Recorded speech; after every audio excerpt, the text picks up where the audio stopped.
Welcome everyone, and thank you for joining today's webinar, 5 Ways to Find Satisfaction in Your Law Practice, presented by Debra Bruce. My name is Stephanie Phelan, and I'm a marketing manager at MyCase, and I will be your host today. I'd like to first give you a few tips about participating on GoToWebinar. The webinar control panel is on the right-hand side of your screen. This is where you may submit questions and where you will see polls come up throughout the presentation. Please submit questions during the presentation and don't wait until the very end. That would be best. We save all of your questions, though, until the end of the presentation. That's when Debra will answer what we've collected throughout the webinar. Also, please note that these slides, the remaining questions, and the recording of the webinar will be available by end of day tomorrow on the MyCase blog, and it will also be emailed to all the registrants. Also, the Twitter hashtag to follow the conversation today is #HappierLawyer.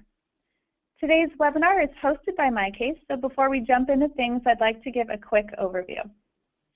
MyCase is a web-based law practice management software that takes care of your daily practice requirements for calendaring, contact management, document management and templates, time and billing, client communications, custom workflows, and much more in one solution at a very affordable price. MyCase is priced for solo and small firms at just $39 a month per attorney and $29 a month per paralegal or support staff. We also offer MyCase websites for our customers. The cost to set up and build your website is only $500, and then there's a $50 per month maintenance fee. We use a modern professional design built for your firm. The websites contain social media and blog integration, and best of all, complete integration with MyCase practice management software. Now you and your customers can log into MyCase directly from your website. Last but not least, we enjoy hosting educational events for professionals in the legal industry, and that is why we are here today. So let me tell you a little bit about our presenter. Debra Bruce practiced law for 18 years at different sizes and types of firms, ranging from international mega firms to medium-sized firms to her solo practice. She worked on securities law and mergers and acquisitions, but also assisted trial attorneys. Her extensive law background, psychology degree, and training as a professional coach brought Debra to where she is today. As president of Lawyer Coach, Debra helps lawyers improve management skills, be more productive, and very importantly, find happiness in their law practice.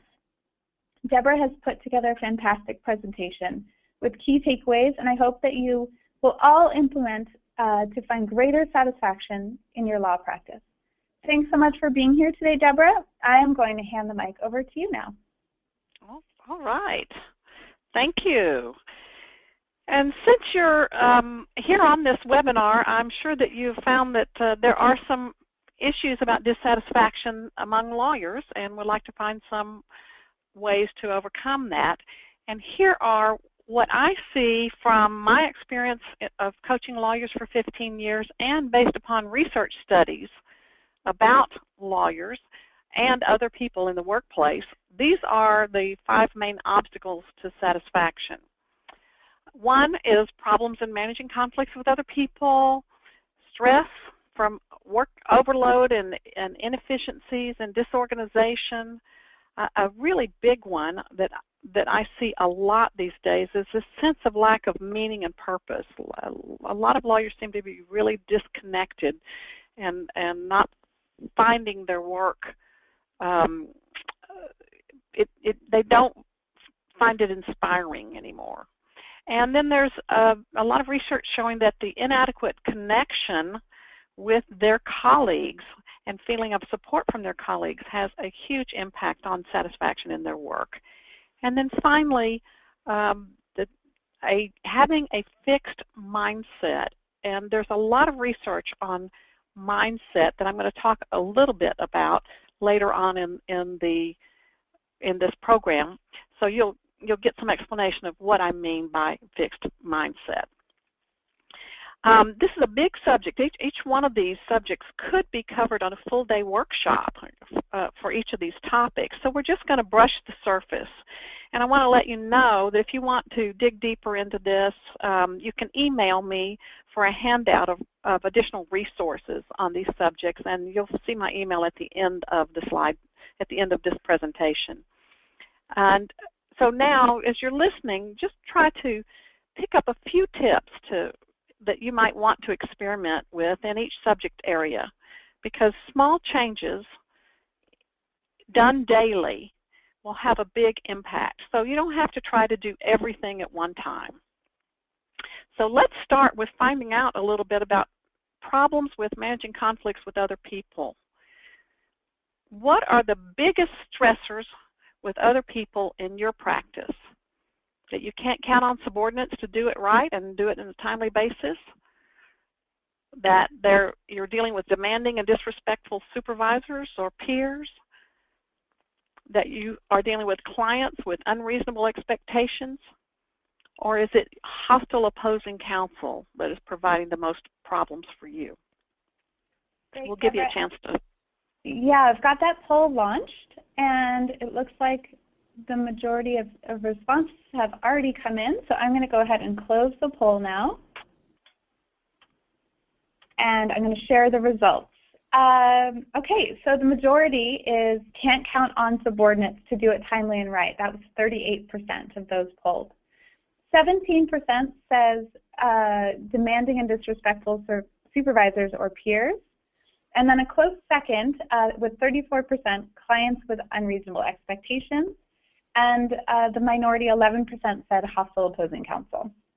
Is that about what you were expecting, Deborah? Yeah. Well, yes. You know, I am a little surprised that only a minority are saying hostile opposing counsel, because there's so much talk about the incivility of lawyers with each other, and I'm delighted actually to see that that's the issue. And frankly, dealing with subordinates is an easier problem to solve. So let's go forward and talk about some of that. So a key solution for these problems with conflict is to develop communication skills. And most of us didn't have good communication skills modeled for us when we were growing up, whether by our parents or teachers, and we probably haven't had good modeling in our law firms or in our workplaces, even if we've been doing that for a long time. So the number one skill for lawyers that can make a big difference is to listen more than you talk. And we've been trained to debate, and we feel that it's necessary, especially if we were negotiating with opposing counsel or something like that, to show what we know, to keep control of the situation, and actually letting go of that and listening will provide, number one, it helps the other person feel like they're being heard, and people oftentimes are not ready to listen to you until they feel like they've been heard and understood. And the other thing is you can learn a lot when you listen to other people, so you can find out what is the basis of their concerns, or what are the issues that you're having in terms of problems with them. When we start moving into that number one issue about having subordinates that you can't count on, clarity can be a big part of the problem. A lot of times the person that you've delegated something to, or they have a job assignment, may not have the same picture of what their role is or how important their role is as you do. So being clear about that. So when you're making an assignment, for example, ask them, after you've told someone what you want them to do, say, well, just to make sure that we're on the same page, would you please tell me what you think it is now that you're supposed to do going forward? And you might find out that they're missing some pieces, that maybe there was too much that was given to them at once, or they didn't actually understand what it was that you wanted from them. So getting very clear about that, and also about requests that are made to you. In the same way, say, okay, I'm hearing you say that what you want is this. Did I understand that correctly? Then agree on the accountability, whether you're in a meeting of 10 people or whether it's just 2 of you. Be sure that when you get finished with the discussion that you recap it and discuss who will do what and by when, and how will you follow up with each other. So sometimes in a meeting, everybody walks out, you've made a decision, but nobody left with the responsibility to do it. Or when you delegate to someone, telling them, I need this by Friday. I've seen a lot of problems where, especially stuff that's coming by email on the weekend or something like that, and associates get really stressed out because they think it has to be done right away, and actually the partner just wanted to get it off of his or her desk. And it can be done Tuesday. So providing clarity about when that needs to be done. And also, how will you follow up with each other? Send me an email when you've completed it. Let me know what your progress is. Let's have some progress conversations in 2 days. Various different ways to set in advance how to follow up so that someone won't feel like you're micromanaging them when you do follow up. And then additionally, in terms of communication, it's really important that you hear all of the information that is influencing the behavior, the decisions, all the information that is needed in order to be able to make a good decision. So you have to make it safe for people to give you that information. So there's a couple of, here's a few little tools right here for that. Number one is, if you're having conflict where someone says they want X and you want Y, it may be important to separate the needs from the strategies, both yours and theirs. So for example, in a divorce situation, if the wife says she wants the house and the husband says he wants the house, that's a strategy for getting something else that they want. So maybe the wife wants the house because she wants the kids to be able to go to the same school, and the husband wants the house because he wants to sell it and pay off the debts that he's going to be responsible for. So once you understand what the needs are behind that, then you can look to see if there are other solutions besides the strategy that each of them was pursuing.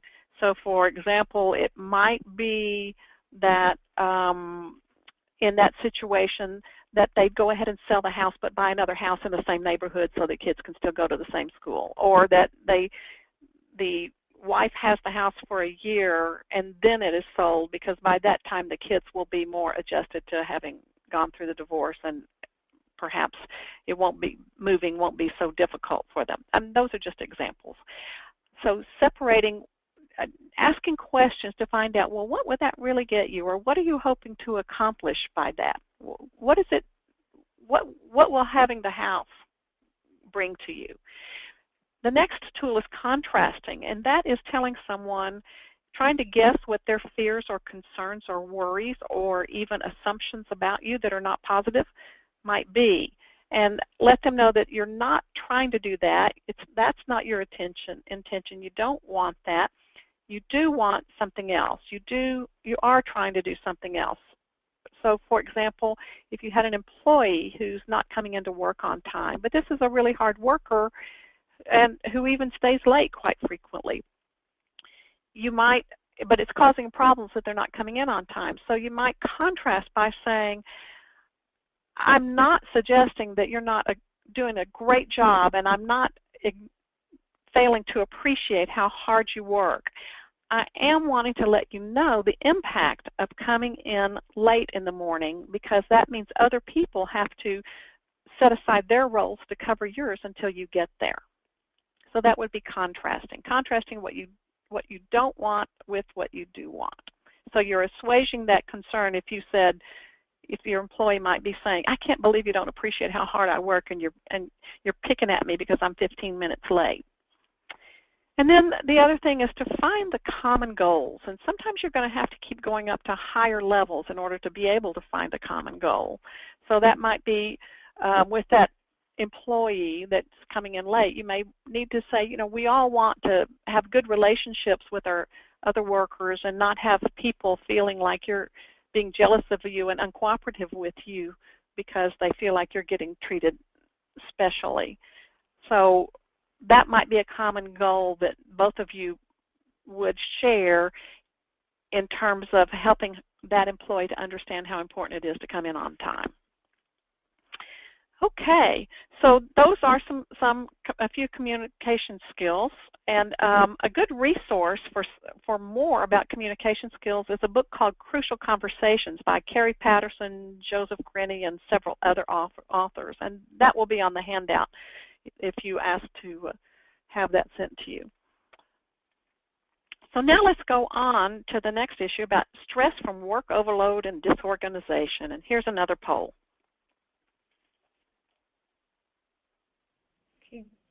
Great. You can go ahead and read those. And okay. Which of these stressors strains your practice most? Too many interruptions during the day? Can't delegate to someone I can depend on to get it right? Hunting for documents or information? Worry about missing a deadline or commitment? Or too many obligations piling up at the same time? Okay, great. Thank you. And the poll is running. We'll just close it in just a few seconds here. And it looks like the majority has voted, so I'll go ahead and close the poll and share the results. Okay, so for the stressors that strain your practice the most, 29% say too many interruptions during the day. 14% say they can't delegate to someone they can depend on to get it right. 10% say hunting for documents or information. The smallest number, so 6%, say worry about missing a deadline or commitment. But the majority comes in, 41%, too many obligations piling up at the same time. Okay, so let's talk about some potential solutions for those problems. So I hesitate to start right off with this, but practice management software can make it easier. And this is not, I'm not trying to sell practice management software, and there's not anything about, it just happens to be that MyCase is the sponsor for this program. I am a huge advocate of using practice management software, and you will find in the handout some links to some articles that I've written about choosing practice management software and the things to watch out for and the things to look for that I wrote back in 2011. So I've been talking about this long before MyCase even existed. But so here are some of the reasons why practice management software can help make it easier for you. So you'll be able to track all the projects and all the due dates so that that can help you in terms of not having things all pile up on top of each other. Now, sometimes, you know, client emergencies happen on the same day and you don't have control over that. But if you've got all your projects and to-do dates well tracked, you can have alerts coming up and you can have buffer zones that are in there so that you're not going to, you need buffer zones for any deadlines so that you will have the time to go away and deal with this sudden emergency that came up instead of completing what you had planned to be doing. Another big deal is going paperless. You've probably heard a lot of talk about that, and you will probably never get away from paper entirely in a legal practice, but the less paper you deal with, the easier it is to stay organized. And if you can have a system where as soon as the paper is coming in, it is scanned and put into the digital file, because the digital files don't move around on your desk. They don't get knocked off on the floor by accident. They don't get coffee spilled on them, and they stay in the appropriate order where you can find them instead of sort of winding up lower and lower in the stack of paper on your desk. Additionally, using templates, creating templates for tasks that you do repeatedly, instead of going back to, well, okay, let's see, I did something like that in this other matter, which one was it? You know, having some ready templates, and many of the different kind of practice management software either have something to assist you with creating your templates, or they've got a way to be able to access them easily for certain kinds of matters. And then when you've got templates, especially if you also have checklists created, that makes it easier to delegate to people. So 29% of the people, excuse me, that's not right, that was 14%, so they have trouble with being able to depend upon somebody to get it right when they delegate. Well, having a checklist that tells them do step 1, step 2, step 3 can help to reduce the errors. and it also helps you remember to do the right things. One of the things that even doctors in surgery, it has been found that when they use checklists, there are fewer errors involved, and there's also easier coordination among all the people in the operating room. And at first, doctors really had a lot of resistance to that because it seemed to challenge, suggest that they didn't know what they were doing, and that their what they did could be reduced to step 1, step 2, step 3. But once they started actually using the checklist, it gave more permission for other people in the operating arena to say, hey, wait a minute, what about this step here? And so more errors were caught and there was less malpractice. And the same thing happens for you as a lawyer. And the other thing that can be helpful with practice management software is that if you are assigning tasks through that software, or you can even do it through Outlook, if you're assigning tasks through some kind of a system like this, then it is documented when you assigned it, and it asks you, do you want to set a deadline, and you can set that at the time that you were assigning it. It brings back that clarity I was talking about a few minutes ago.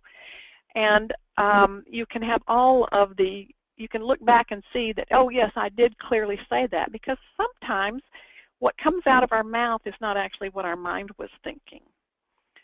So that allows you to review that to see if it was clear, and then you can assign it in that kind of way. So there's that backup. And the other thing about that is you will be able to go and review what all assignments you've given to any one person, so you can more easily see if you've overloaded them. The other thing is you will easily be able to see for any matter all of the activity that is relating to that. So this can help you in this problem of having too many obligations piling up. As I said, you're in a matter and you can quickly, just with one click, see what are all the emails that have been sent back and forth on this matter. What are the documents that have been generated on this matter?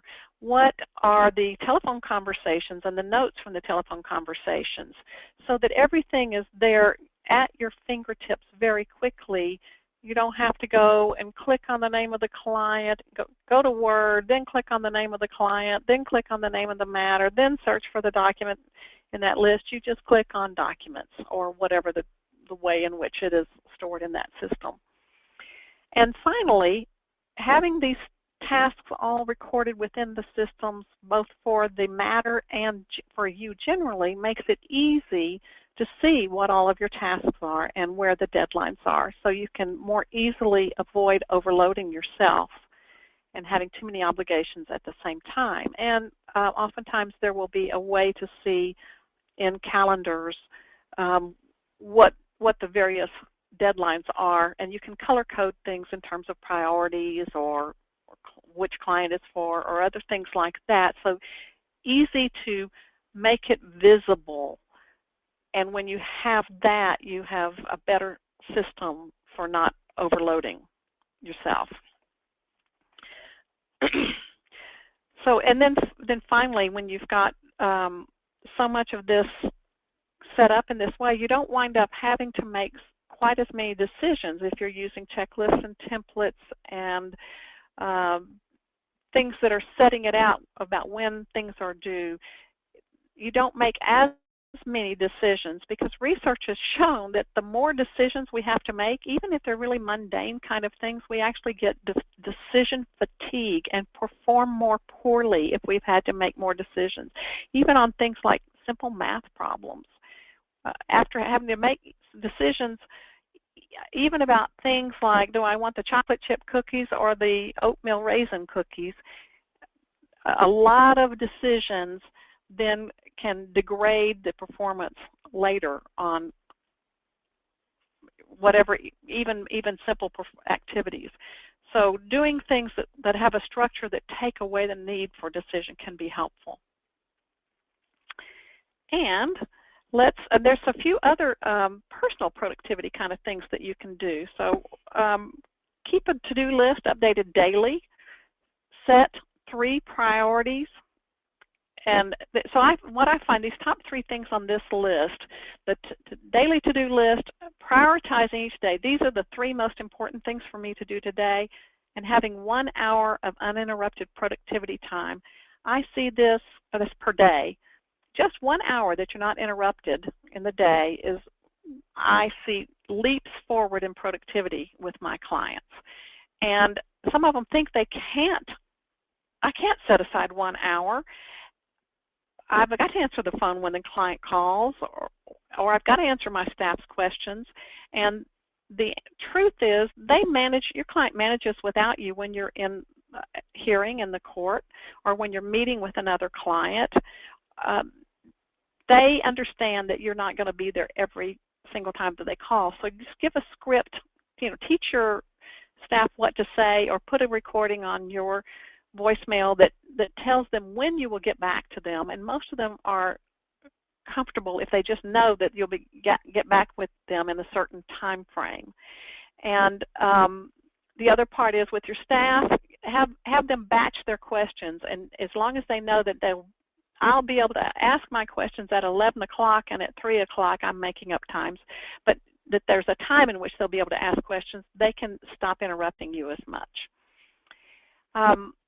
And delegate as much as you can, so that, and using those checklists and templates will help you delegate more, so that you can focus on whatever requires your experience and expertise.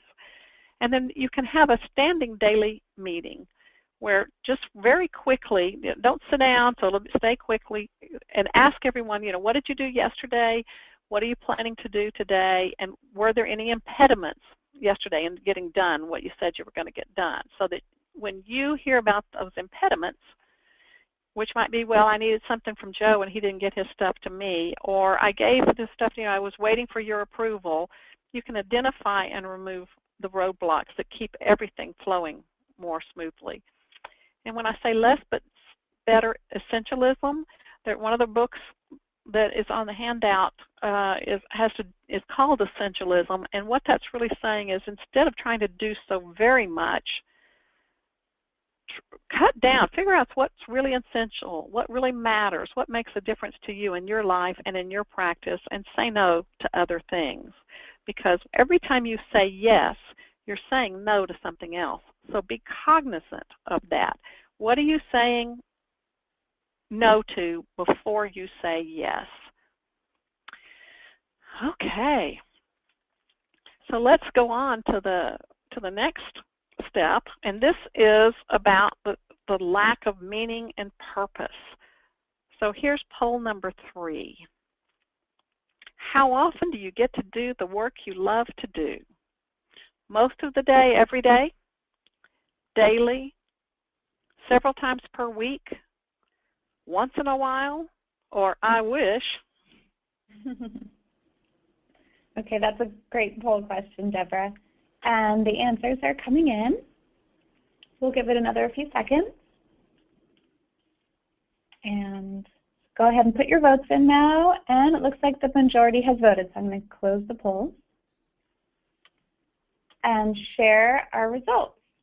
Okay, so how often do you get to do work you love to do? 7%, that's a very small number, say most of the day, every day. 4% say daily. 41% several times per week. 42% once in a while.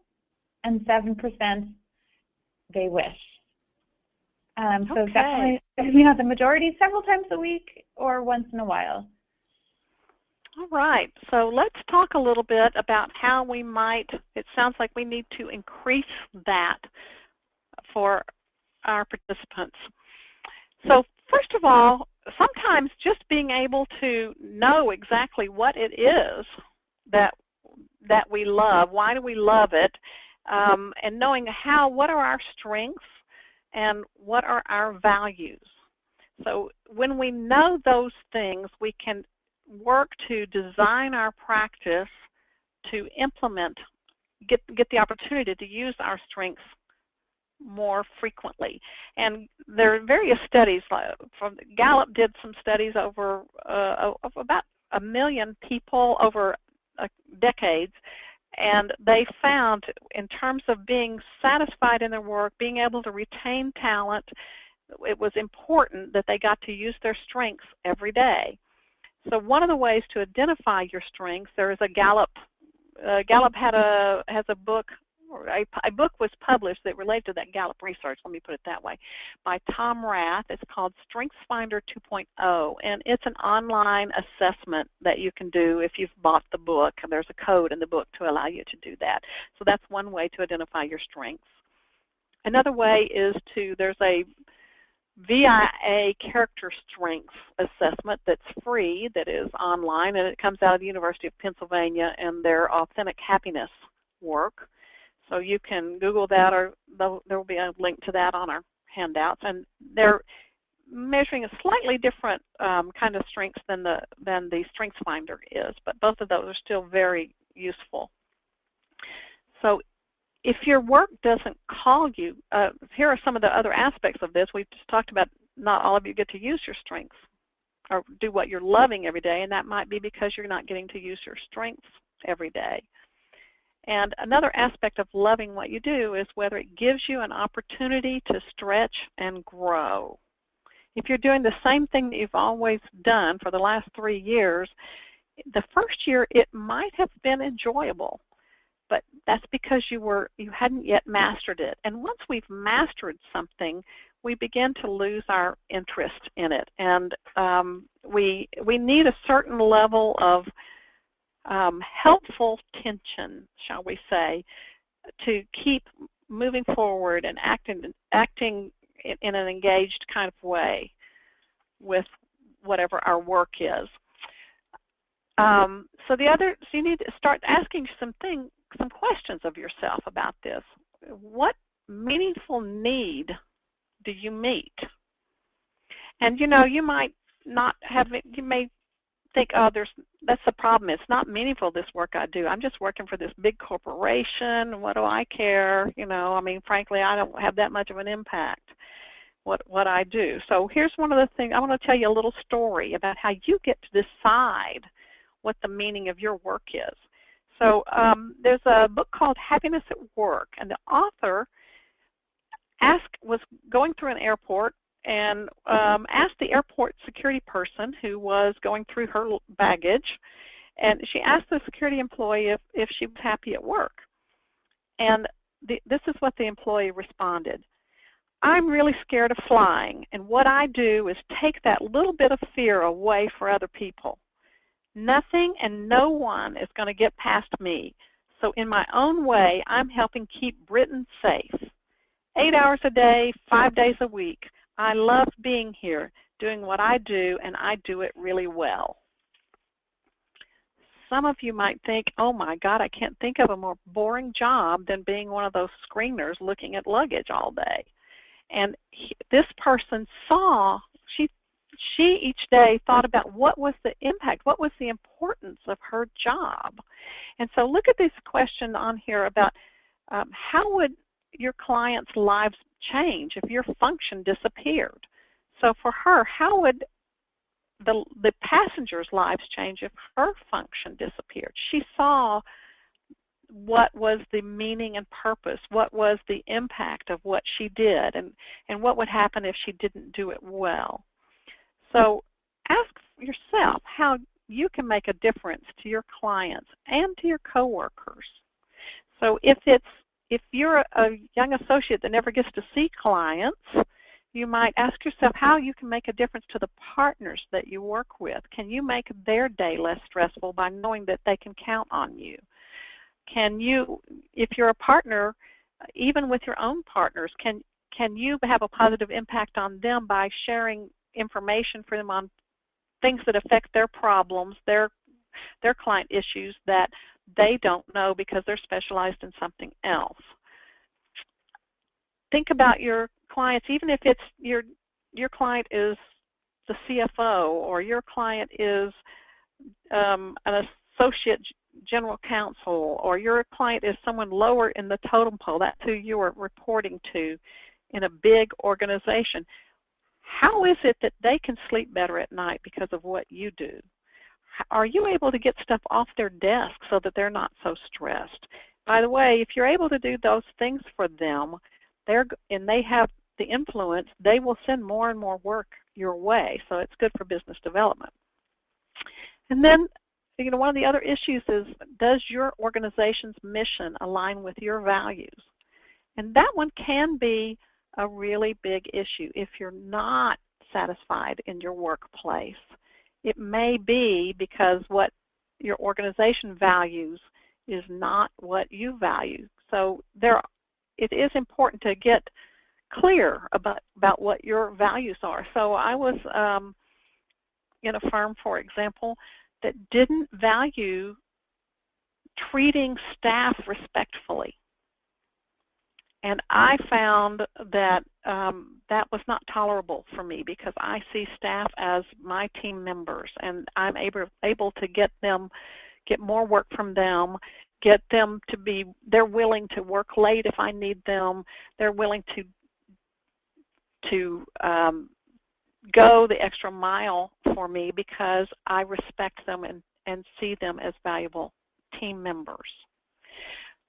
And I ultimately brokered a different arrangement with the firm, and I actually withdrew from the partnership and became more in an of counsel role, so that at least the staff that worked directly for me, I had the ability to treat them in the way that I wanted to and to protect them from mistreatment. So think about what's in your own control, to enhance the meaning of your work. So your decision about what the impact and the purpose of your work is in your control, just like we were talking about with this airport security worker. And there may be other things. You may be able to ask for, if the work you're doing you're not getting to do, you wish you could get to do something more interesting, you may want to, if you have the control, start to market for a different kind of business. You may learn more about business development skills so that you can get a more sophisticated level of work. Or if you're an associate in a law firm, you may start to speak out and ask for, say, I really want to develop myself, and these are some directions that I would like to go. How can we set something up so that I would be able to progress towards that kind of work? Could we set up a development plan? Would you be willing to put me on some of these kind of projects? So if you're not in the decision place, maybe you can be asking for what you want and need. So let's go on to the next step on this. Let me back up just a moment. So the next thing that's really important is to the relationships that you have in your practice. So let's go and look at that. If you enhance your workplace relationships, that can really help in terms of your sense of meaning and purpose. There's several studies that have shown that, for example, a University of Michigan law school study, they surveyed their alumni for 40 years, and they found that satisfaction was related less to income or prestige and more to the social value that they felt of their work and of the quality of relations with their coworkers. So we're going to be talking about that, enhancing workplace relationships. So let me back up. I'm sorry, and let's talk about this poll. Which is most accurate about your relationships at work? I frequently lunch or socialize with someone from the office. I occasionally have lunch with coworkers, but that's it. Otherwise, in the office, other people in the office socialize with each other, but I don't, or almost no one socializes with others in the office. Great, thanks, Deborah. And if you can all please go ahead and place your votes.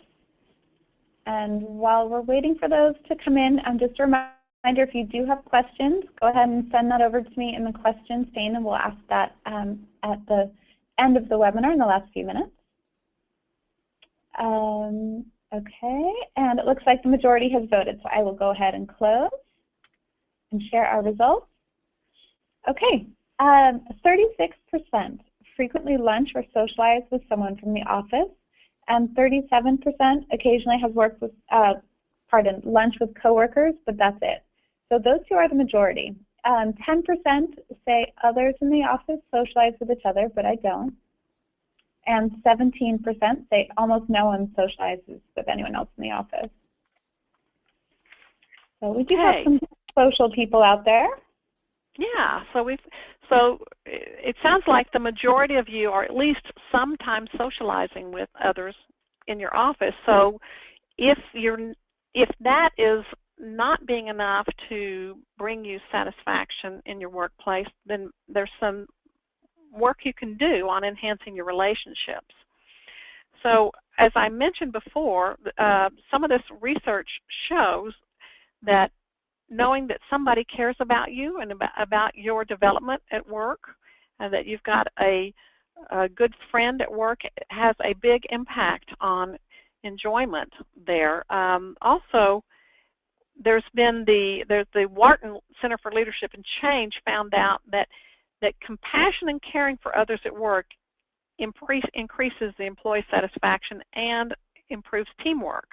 And it also decreases absenteeism and emotional exhaustion. And a lot of lawyers can really hone in on that emotional exhaustion issue. So some of the things that you can do if you're not doing much socializing is that you can actually initiate it. I know some that say, nobody ever invites me to lunch, or, well, you can be the one. These days, especially in practices that are billing hourly, a lot of people are eating lunch at their desk, and they're not building relationships when they do that. To also further enhance those emotional relationships, those relationships with your colleagues, I call it making deposits in the emotional bank account. So that means doing things for them, doing favors for them, acknowledging how they've contributed. If you admire something about them, say it. Don't be afraid to be vulnerable by suggesting that they might do something better than you. Be curious about them. There's something interesting about everybody, even what might seem like the most dull person, and demonstrate some concern for their interest over yours. And find out, as you're being curious, you may find out things that you have in common that you might find that you want to do outside of the workplace, so that you can build that strong bond that increases your enjoyment of your workplace. So let's go on to the next thing, which has to do with mindset. And remembering back in the workplace stuff that those communication tools also can help enhance those relationships. But back on the mindset, which statement do you agree with most? You can learn new things, but you really can't change your basic intelligence. You can change even your basic level of talent considerably, or some people just aren't creative. I'm curious to see these results. So if you can all please go ahead and place your votes there. Okay, give it a few more seconds. Okay, the majority has voted, Deborah. I'm going to go ahead and close the poll. Okay. And share the results.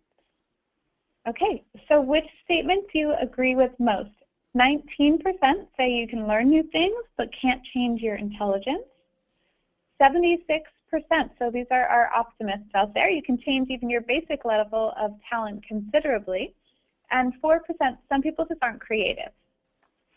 Okay, so great. I'm glad to hear that a lot of you believe that you can change your basic level of talent considerably, because that is important. Somehow we've gotten mixed up a little bit on the slides there. Here we go.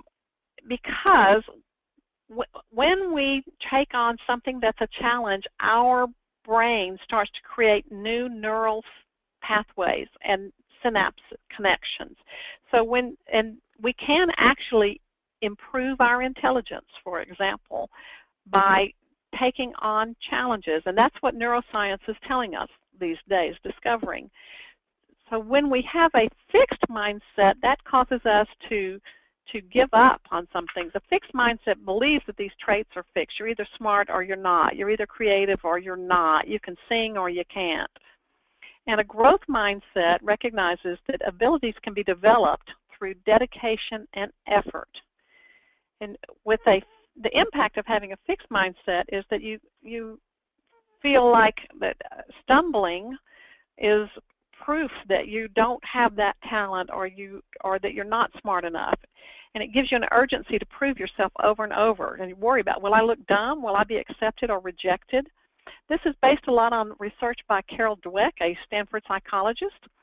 And she said that when we've got a fixed mindset, we're basically trying to convince others that we have a royal flush when we're secretly worried it's a pair of tens. And it may also result in blaming other people for our failures or our mistakes. And when we do that, then we don't have as much of an opportunity to learn from them. The impact of a growth mindset is that because we know that we can learn and change and grow, then we don't feel such a need to hide deficiencies because we can get help to overcome them. And we can seek out experiences that stretch us, and it helps us to persevere. We see those setbacks as a signal to make adjustments. So if you are having these feelings of growth, when you are noticing that you might have a fixed mindset, like one of the ones I hear from lawyers a lot is, I'm a lawyer, not a salesman. I just saw that just a few days ago on comments on a blog post. Well, a growth mindset would say, I've had a lot of training and experience with lawyerly skills, but I haven't had much training and experience in sales skills, for example. So in order to develop a growth mindset, you need to be able to recognize your fixed mindset voice. So your fixed mindset voice may be sounding like, I don't know if I can do this. What if they find me out? This is too hard, as opposed to recognizing that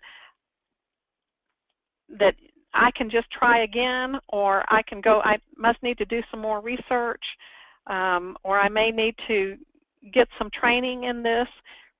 Seeing that as it's a signal, if you get criticism, that it's a signal to ramp up and try harder, or to put more effort into something, and to see criticism as useful information, and recognizing that if I don't keep trying, that it's an automatic failure. And telling yourself, if you stumble on something, saying, or that you think, I'm not good at this, that you can say, well, I'm not good at this yet, or up until now I haven't been successful at that. So those are some examples of ways to deal with that. And then another way to deal with it is to have an attitude to insert more gratitude into your life. People that are grateful have better coping strategies. They get more support from their social networks because they seek it out, and they are less stressed. So a few little gratitude exercises. One is actually to say to others what you appreciate about them and why. So that person who comes in on time to work every day seems like a small thing, but to say, I really appreciate that you come in on time to work every day. It lets me know that I can count on you, and I don't have to worry about whether the bases are covered first thing in the morning. You also just take a moment to think about or write down. It's more powerful if you write it down, what you're grateful for, and do this for 3 or 5 things. And it could be, I'm grateful for a cup of coffee in the morning that helps me wake up, or I'm grateful for the rain that is watering our plants, and we're not in the drought that we had in Texas in 2011. It can be simple things. And then finally, 3 blessings. Another technique is to ask yourself, what are 3 things that went well today, and why did they go well? And with that, those are tips. I hope you find something that's in there that will be useful to you, that you can implement. And even as I said before, just making small changes but doing them consistently can have a big impact. And we can open it up to questions now. Thank you, Deborah. That was really an excellent presentation.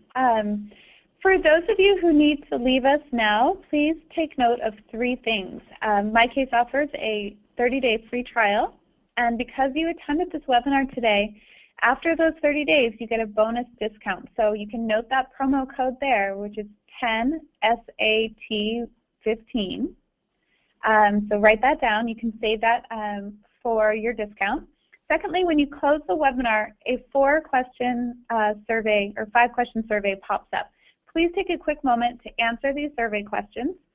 And for more incentive to fill out that survey, we will randomly select one lucky survey responder to receive a $50 Amazon gift card.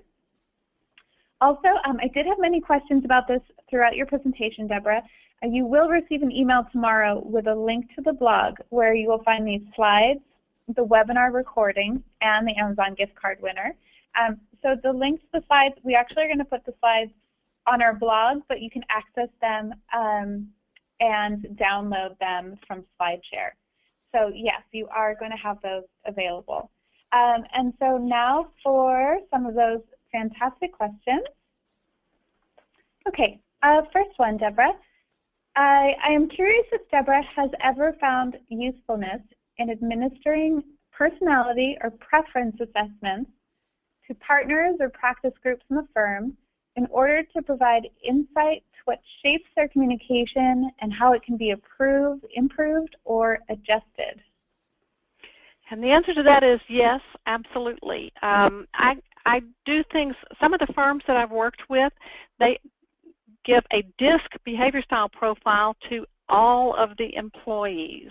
And what that does is help people to understand, one, their own way of looking at the world and interacting and their perspective, and then to understand that other people come from different perspectives on that and have different strengths. So it helps to identify some of that so that when I first, and I use DISC because it's easier for lawyers to understand than some of the other ones. There's not as much to remember. And when I first became acquainted with DISC, I was shocked to find out that, wow, there are like 25% of the population of the United States does it the same way my husband does it, in ways that I thought he was doing it wrong. And I also discovered that only about 25%, and those numbers, I'm fudging those numbers a little bit, but only about that amount did it the way that I do it. And that was very eye-opening. And one of the things to learn from that is different is just different, not wrong. Okay, so very yes, good. It is valuable. Very good. Okay, next question. How should more junior associates deal with conflicting deadlines for tasks from different partners, while also learning effectively to delegate responsibilities to paralegals and secretaries? So one of the things in terms of if you're dealing with different partners, that can be a challenge, but one of the things you can go back to this thing about clarity and be sure that you've got it very clear what all is on your plate. When you have two different people, sometimes there may be some turf wars between those different partners, and you know, one of the things is to see whether you can get them to talk to each other about this. If it's a turf war, that's a big, big challenge. But one is to be able to say to someone, here are the things that I already have on my list. Which of these is more important? If you want me to do this now, what do you want me to reprioritize? So sometimes they don't even know what all you've got on your plate or how much something might take. If you can have a list of everything that you've got to do and put an estimate of how much time you think it will take, and you do that on a regular basis, you'll get more and more accurate about that. And so you'll be able to say, here are all the things I already have booked up, and as I look at it, I won't be able to get to that thing until Wednesday unless I reprioritize. And this other partner has a deadline on this for Tuesday, so I can't reprioritize that because of a filing deadline. So what would you like me to reprioritize of what I'm doing for you? Okay, great. And then there was actually, this is more of a comment than a question, but I thought you'd want to remark on it, Deborah. And this came around the time that we did the poll about socializing with other people in the office. Mm-hmm. And she says, solopreneur works alone a lot. As a social butterfly, it's a tough thing. So do you have any recommendations for her? Yes, I'm so glad that came up because I actually did intend to talk about that. If you are a solopreneur, if even, some of you may not even have staff.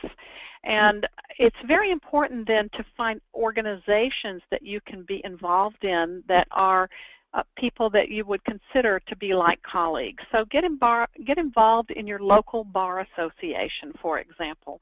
I'm in Houston, Texas. We have a group here called Solos Supporting Solos, and it was started for that very reason, that they didn't have that support system of people in similar situations, and also sometimes they needed the expertise of someone outside of what their area of expertise was. And what I find, I love to go to the Solo Supporting Solos meetings because I've never been to a group where people laugh as much as they do in that group. So there's joy in having that connection with other people. So if it's not bar association work, there may be another kind of professional association. Some women may find a women's professional network, for example, may bring to them that sense of camaraderie and connection. And both in the Solo Supporting Solos kind of groups and in these other kinds of professional groups, it often is a good opportunity for additional business development. Great. Thank you. I'm so glad that question came about, and I hope it's helpful to our social butterfly. And Deborah, I'm just going to ask one last question before we wrap it up. And this person started out by agreeing that it was an excellent presentation, so giving you props there. Oh, great. When I'm talking all the time, I can't tell. I can't see you. Wondering how Deborah feels the best place is to start in assessing and creating conversation around making improvement in their workplace. For example, a retreat, lawyer coaching, a firm social function, a firm questionnaire. Where would you say is the best place to start? So where's the best is a retreat one of the suggestions on there? Is that what they're saying? If they're trying to change the culture of the organization? Is that the crux of the question? The question is really, where's the best place to start in assessing and creating the conversation around making improvements in the workplace? And she thought some examples might be the retreat or lawyer coaching, but really asking you, what do you think is the best place to start? So if you're wanting to start the conversation, you're not going to be starting it with lawyer coaching because first they have to know that would be something that would be beneficial. So going back to looking for those common goals, looking for what is it that you all want. And so if you may look at on some of the handouts, for example, that I'll send to you and show some of the research about how whatever this aspect that you're wanting to focus on particularly is beneficial to productivity and success of the law firm, or that reduces attrition because attrition is very expensive. Retaining the best talent. Oftentimes when we lose people, it's not it's the good people who leave, and we're left with the ones who don't function so well because they can't find another job as easily. So starting to talk about, I've been thinking about how we might benefit. I know that we all want to have more productivity and less illness, less time sick leave being used, and enjoy our work more. And I've been thinking about some things that might help with that. Would you be interested in having some conversation about what might work? And if you know what is somebody else's pet peeve or what is their the thing that they're always harping on that they want, then there you have right already the place to look for as a starting point, showing them how they can achieve their goal of stopping this or starting that or getting more of something by having improvements in the culture in some way. Okay, excellent. Well, did I answer it that way? So you definitely did. That was very diplomatic. I liked your answer. So thank you, Debra. Thank you again, and thank you to all those who attended. I hope you got a lot out of this and are able to implement it in your daily lives and your practice. And thanks for joining us. Thank you, Debra. Goodbye, everybody. All right, you're welcome. And there's the email if you want the handout. Okay. Thank all you. Right. Bye-bye. Bye-bye.